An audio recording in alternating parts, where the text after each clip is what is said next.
Байкал кирген окуйт вообще. Өзүнө ше.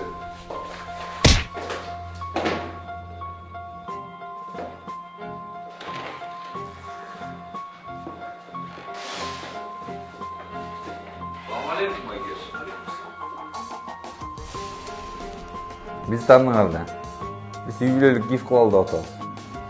А силерди жаңы страничка ачты деп уктук. Ага подписчик чогултуш керек, активностун көтөрүш керек. Ага биз жардам беребиз. Спонсор болуш керек болуп атат. Белая камрюха твоя, вот ее и поставишь. Жо, акча менен берсе болобу? Канча бериш керек? Акчасын деле берсең болот. 7000 сом болот. Бизнесим өркүндөп өссүн десең, акчасын эле берип кой, жаты подписчик чогулт. Все, хорошо, ошентели. Спортқа қойылған ақшалар! Чоң ұтыштар! Тез арада төлемдер! Ишенимді букмекер!